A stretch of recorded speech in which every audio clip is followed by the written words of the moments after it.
We're gonna simplify some square roots, but each of these square roots has a negative in the radicand. Radicand is just vocabulary for what's underneath the root. And the square root of -1 is equal to I.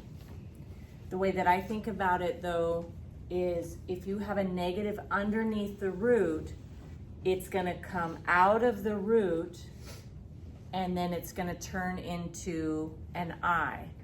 So -1 comes out as an I. So let's start with a basic one. The square root of -3, this negative is gonna come out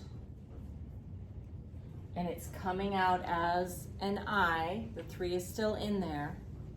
Now, better notation, this is I multiplied by the square root of 3, but just format-wise, we want the i's afterwards, like 2x, 5x, we don't go x2.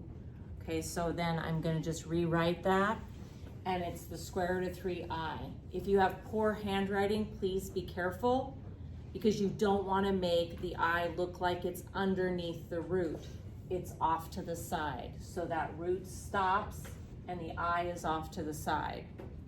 Okay, so then this one, a little bit more complicated because 8 can be broken down a bit, but let's go ahead and start off with the negative underneath here is gonna come out, and that's gonna come out as an I.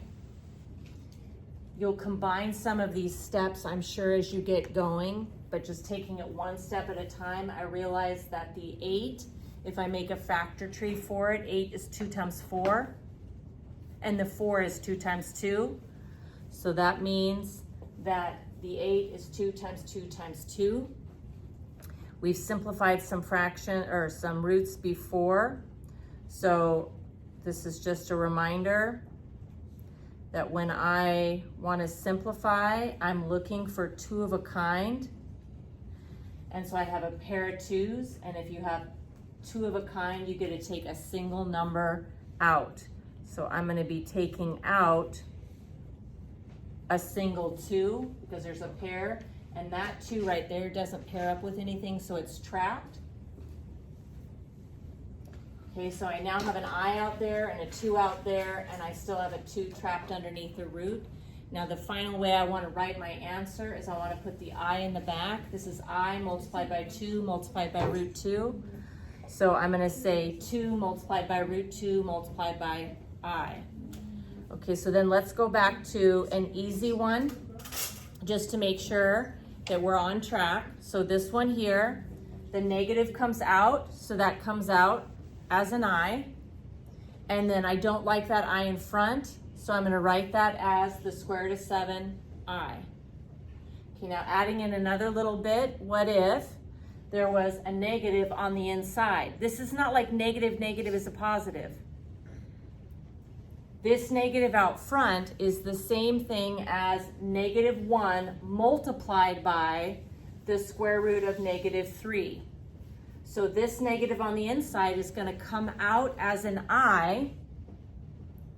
So I have a -1 out front. Again, that came from this negative. This negative coming out is an I. Now my final answer, the way I want to write that, the numbers first. So -1 times root 3 times I, which simplified would just be -√3i. Okay, so 2 more examples here. Square root of -4, that one is a perfect square, so we're not going to have a root in our final answer. The -1, the negative is going to come out as an I. The 4 is 2 times 2, so I have 2 of a kind, so a single 2 is going to come out. So the -1 comes out as an I, the 2 comes out, there's nothing left under the root, so the root is gone, and so I end up with simply 2i. Okay, last example. Okay, so the negative in the front is a -1. The negative in here is -1 times 12. And this is where I'm starting to show a little less work.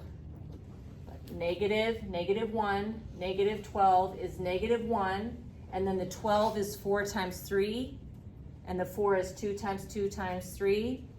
So as I start taking things out, this -1 underneath comes out as an I, a pair of 2s, so I get to take a 2 out, and there's a 3 still trapped underneath.